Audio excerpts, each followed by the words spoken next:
The Three Little Pigs. Once upon a time, there was an old mother pig who had 3 little pigs and not enough food to feed them. So when they were old enough, she sent them out into the world to seek their fortunes. The first little pig was very lazy.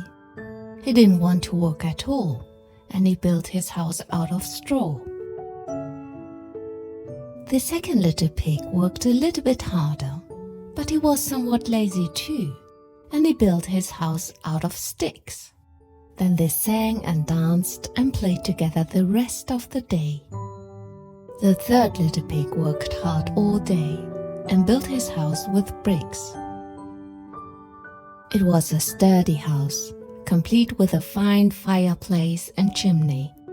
It looked like it could withstand the strongest winds.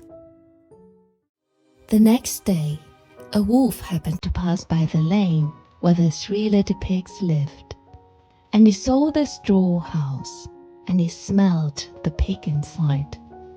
He thought the pig would make a mighty fine meal, and his mouth began to water.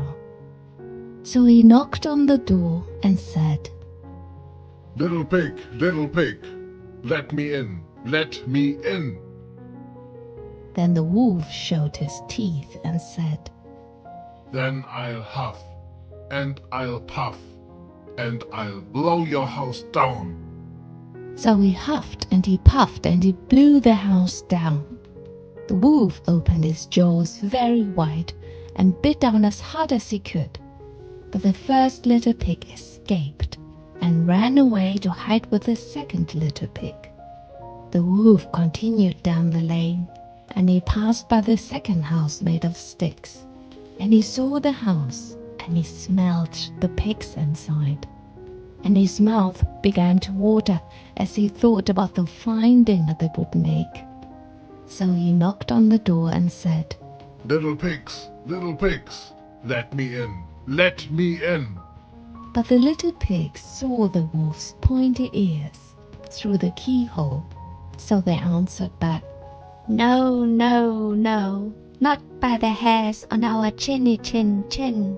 So he huffed and he puffed and he blew the house down. The wolf was greedy and he tried to catch both pigs at once. But he was too greedy and got to neither. His big jaws clamped down on nothing but air, and the 2 little pigs scrambled away as fast as their little hoofs would carry them. The wolf chased them down the lane, and he almost caught them. But they made it to the brick house and slammed the door closed before the wolf could catch them. The 3 little pigs, they were very frightened. They knew the wolf wanted to eat them, and that was very, very true. The wolf hadn't eaten all day, and he had worked up a large appetite, chasing the pigs around, and now he could smell all 3 of them inside, and he knew that the 3 little pigs would make a lovely feast. So the wolf knocked on the door and said, Then I'll huff, and I'll puff, and I'll blow your house down. Well, he huffed and he puffed. He puffed and he huffed, and he huffed, puffed, and he puffed, but he could not blow the house down. At last, he was so out of breath that he couldn't huff and he couldn't puff anymore. So he stopped to rest and thought a bit. But this was too much. The wolf danced about with rage and swore he would come down the chimney and eat up the little pig for his supper. But while he was climbing onto the roof, the little pig made up a blazing fire and put on a big pot full of water to boil. Then just as the wolf was coming down the chimney, the little piggy pulled off the lid, and plop, in fell the wolf into the scalding water. So the little piggy put on the cover again, boiled the water up, and the 3 little pigs ate him for supper.